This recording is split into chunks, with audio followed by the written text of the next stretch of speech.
It's 9 in the morning, I'm in my pajamas, and I didn't have the video this week, so this is what we're doing. Cue the intro. So last week was CRBE, and CRBE was absolutely crazy, and I haven't slept so little in like maybe a year since last CRBE, but I really wanted to keep it kind of low-key this week and do a video like we used to do where I just kind of talked to the camera while showing some animals, because if there's one thing I really like, it's talking to the camera and showing my reptiles. Like, I'm not gonna lie, that is one of the funnest things that I get to do with this job. And this is, of course, the beautiful terrarium that I built for Minnie in this video. This, I don't know what corner it is, but it's either here or there, and I built that monstrosity. From the outside it looks horrible, and I'm aware I will eventually paint it. It's just painting anything requires me to get it out of the room because I don't want the paint fumes to hurt the animals, and I obviously can't crack a window. It's mid-September in Canada. So painting anything, including the walls, which at one point we will get to do the walls. I will keep the colors a surprise because it's going to be really cool, but anything that requires paint is going to be kind of a pain in my butt. So we are going to do that eventually, but including the outside of this, all of it will be black. It's gonna be better. It's gonna look cool. It's gonna like merge into the background. Like, that's the best part, right? There are some things that aren't painted, like this super ugly yellow line of expanding foam right there that I haven't painted, but it's because I actually knew I was gonna add some more, so I procrastinated it like I always do. But Minnie is still enjoying her terrarium. There's no doubt about that. She is totally acclimated now. And I even built a new shelf because the other one was sagging. So yeah. At one point I will also have to replace the screen, I realized, because she is starting to make a tiny little hole here. It's not big, but she can definitely get her claw in there, and then if she wanted to, she could expand that. But I don't have a roll of it, so I'm gonna have to go pick that up at one point. And you guys are gonna come with me, so we're gonna make a video out of it. So yeah, anyway, she's gonna get a couple of renos soon, but we also have some other priorities that we need to do renos for as well. A good example of this is this tortoise, which is eventually going to not even be in a terrarium. Right now she's in a 4x2x2, but you can see that even though she is still looking tiny in that terrarium, if she wants to walk a couple of hundred steps, she is walking in circles already. So we are going to eventually have her free roam with us, and it's going to be pretty cool. She's going to have like a pen that she's going to be able to go to at night to bask, and also not to destroy anything while we're like gone or sleeping, because they are going to be a pretty big tortoise eventually. So anyway, that is not that pressing, but what is more pressing is the tegus, because they are housed currently. Cherry is in a 5x2x2, and then the rest are in 4x2s, right? They would benefit from something much bigger, and I'm aware of that, which is why they get to free roam. Basically, the schedule kind of goes like this. I only have a limited amount of time to spend downstairs free roaming and just supervising an animal walking around, right? Per day. So I rotate them, right? Normally Cherry will have a morning and he'll go all the way around for like 3-4 hours, right? We'll bring him upstairs, he'll roam around, and then he'll just do his thing. And then after he's tired or starting to plop down, we put him back, and then we can move on to another animal, whether it's Pepe or Oreo or Edgar or Chipotle, who gets a lot of free roaming time, which he needs a 4x2x2, but I'm gonna give him this one when she's gone, because she's for sale. And it is a Colombian gold tegu, and we do not plan on breeding those. I just simply rescued her from the place that she was in, and she had some troubles with her fingers, and I'm experienced with tegus, so they were like, hey, can you take care of her? And I was like, yeah, for sure, but I'm not gonna keep her. And they were like, yeah, for sure, sounds good. And then we are going to be transferring Pepe to this terrarium because it has a substrate lip, and I hate the current one. Do you see how much dirt it's making on the floor right there? I hate it so much. It's the bane of my existence. I vacuum here every single day, guys. Like, it's unbearable. And then the water changes. Ugh, you have no idea. I am going to get something called a Python hose. It looks like this, and it's like a little attachment that you can put on a sink, and it can turn a hose attachment into also the tube that sucks the water back out. So in one little attachment, you can get a pump and a hose And all you need is a sink that you can also plug a hose on, which I realize not everybody has those, but I'm actually lucky enough that I had one. Like, that is the sink that was already attached there, so we're already running a hose and filling all the water bowls here. I'm just very much looking forward to the ability to also drain from that same hose. I just need that little attachment. It looks like this, and it's going to be a couple of bucks, but that is going to be coming really shortly and making my life much easier. Thank you, Greg from Beneath the Canopy. You are the best for telling me that. And of course, the rest of the Tegus are going to be getting a crazy upgrade. It's like, it's only in Vision right now. I actually have a 3D render of it right here if you want to see it. So the ones on the left are the 8-foot enclosures for the males, and then the ones on the right are 7 for the females, because they do get quite a bit shorter. So like, that needs to be taken into account for sure. Now, it also goes without saying that they will get a water size upgrade. Like, they're going to be fully able to submerge into their pool, and that is like really what I want for them, is to be able to like swim, kind of like what Kyle does right now. And also Kyle is going to be getting a water upgrade eventually as well. Once I get that Python hose, I'll get more comfortable to the notion of putting a bowl that I can't lift once full. You know, like, I have some big bins that I couldn't possibly lift if they were full of water, and I didn't want to put those in there because it would be hell for me to take them out. I already have back problems, for those who don't know, and I can't like necessarily like force it too much, otherwise I get pains that last a couple of days. So that's not really great. And you know what else is not really great? Brings me to my next point. This is a Vision rack. The comments are going to be so bad about this. But the reason I want to talk about this Vision rack is not necessarily to praise it or to bash it. I don't believe in either of those options.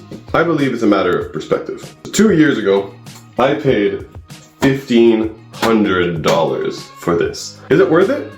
I don't know. Maybe that'll be a next video. But regardless of that, this is not necessarily what I thought it was going to be when I first got into it. As some of you know, I am pretty new when it comes to the industry. And I'm not going to start making excuses now, but when I first got into it, everybody that I was watching was only keeping their snakes in the rack. And that included like big guys who are still doing it, by the way, to this day. And they don't seem to get bashed on the internet, but that's besides the point. What I want out of my animals is all of my beautiful ball pythons to get a beautiful terrarium. This is a 4x2x2. And if you don't know what a ball python looks like in a 4x2x2, it looks like this. And you can see they don't take up the entire terrarium. They don't even take up half of it. Everybody give it up in the comments for Noodle, because she has been a great help for today in demonstrating size. But that is basically what I'm saying, is this is not that at all. You can see the difference, and we are going to work towards resolving that issue.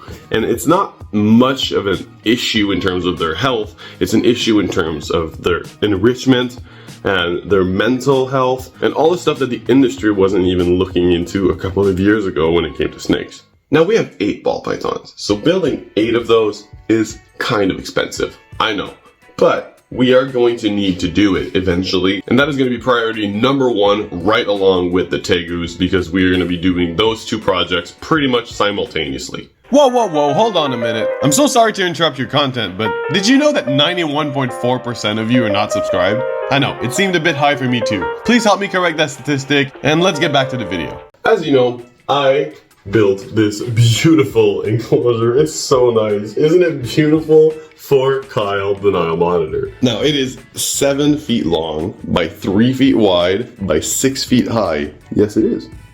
The hide box is 3 by 18, and it's like maybe 3 feet tall because there's 2 levels. There's a level right here that you can open a little trap door for. It's actually really cool to see in there. And that heat pad right there, that is a tortoise heat pad from Zoomed, and they are super good. They are not adjustable. This is about 100 degrees. Be careful at what animal you put this on, but anything that is a desertic species or an African animal, realistically in Africa, the soil gets to about 100 degrees on most days. They'll all be fine, that is okay for them. And Kyle is obviously not a desertic animal, but he does live in Africa and he does like the heat. So that's on 24/7 for him in his hide box right here. And up here, he doesn't have any heat, and that is his cooler hide if he so chooses to have it. But he doesn't really go in there often. But he spends all of his time on his basking platform. That is like his favorite spot, except his water, which he really enjoys as well. They really could be called Nile water monitors because he spends like 12 hours a day in his water. He spins around and flips and he's super happy. And you know what else makes him happy? Some good food, which is why today we are going to be trying out the brand new Reptibites, which is a 100% natural alternative to whole prey items. So this one is actually the frog formula, 100% Canadian made, and it's made with real frogs, and it's difficult to actually source things like frogs. This little sausage is made of frogs as well, right? So we're gonna be trying 2 different things on him right now, and if he doesn't like it, we'll feed him fish, but I don't think we'll need it, right? So which one do you want to try out first? We can do a frog. A frog? We'll do the little frog. frog. All right, let's do that. Kyle the baby. Whoa, it's okay. You want to take it? Oh.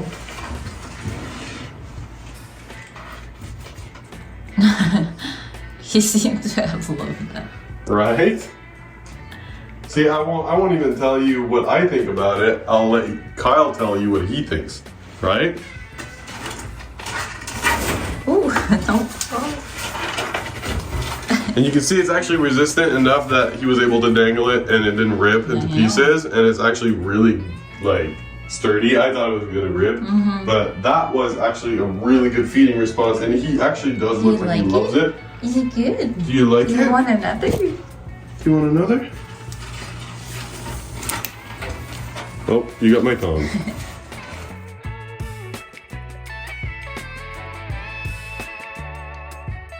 And it actually makes for some really good items to tongue feed because they are small and you can actually feed a lot of them. So we're gonna feed him the other half of that sausage right now, and he'll tell you what he thinks about that.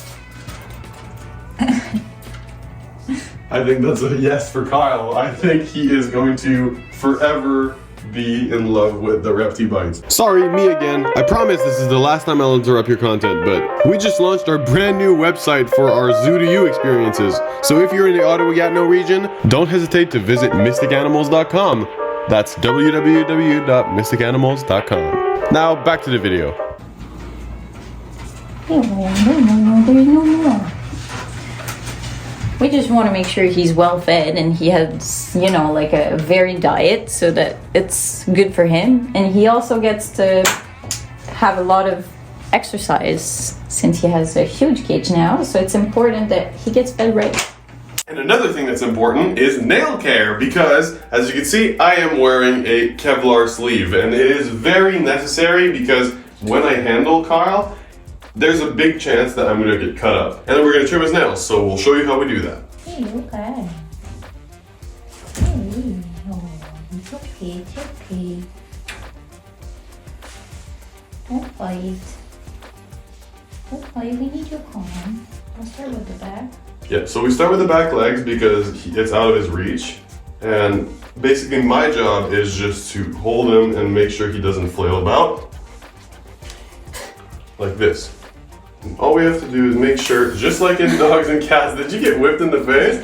So the quick is the part where the vein is in the nail, and we want to make sure that we don't hit that because that could cause some bleeding or some infection, and we want to cut ahead of that. So there is quite a lot of guides on how to do it on the internet, and basically Nile monitor claws are pretty much the same thing. It's just he is large and you don't want him to squirm away. Hold on. Yeah. Okay. But while we are doing that, I will be talking about obviously how good he is getting. He's becoming such a placid animal to work with. Obviously, he gets his little ego boost where he's like, put me down, you're not the boss of me. But he is getting really good, and I can kiss him on his back. And he is such a beautiful little boy. And we already have one paw done, and that is super cool. So let's do the other side right now.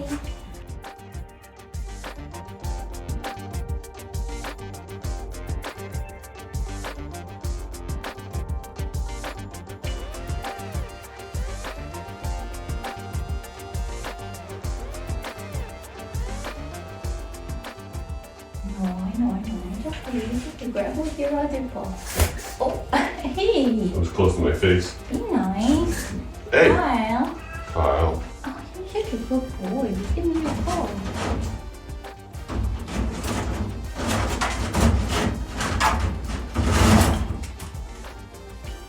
And obviously Kyle has done a lot of progress. As you can see, it is not a lizard that I would have been able to hold like that 6 months ago. And Roxanne is petting him on his back. That is fantastic. There is no malice in this animal. He is just kind of scared of humans as it is because he had a terrible last owner that kept him in something way too small.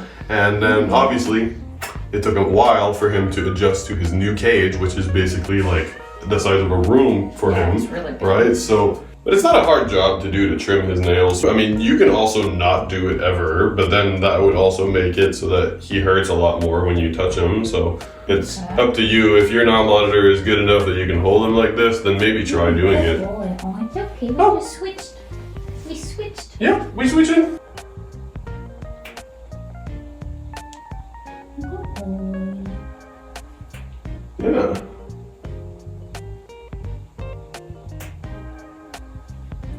And the thumb. The little thumb. Here. That's good. Good boy. Now, in theory, he should hurt a lot less when he's actually trying to move around in your arms. And I think that's true because look, you're not that scary. Do you want another fish because you've been a good boy? Good boy. It's so scary when he goes for it because I can feel him flinch in a way that he doesn't normally do it in my hands. So, another? Another cast? Yes. He's a good bite. Oh, yes. He's a good bite. Oh, you have a little piece of shit. Can I help you?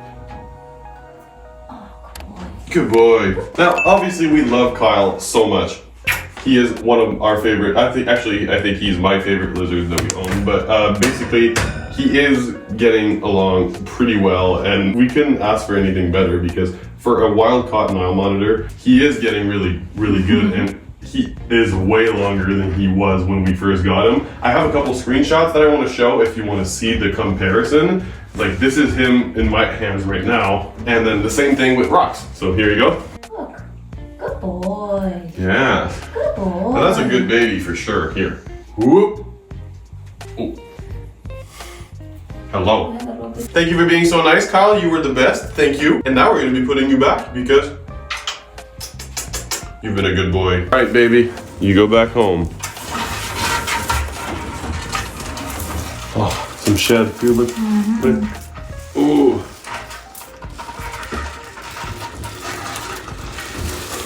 Look at that.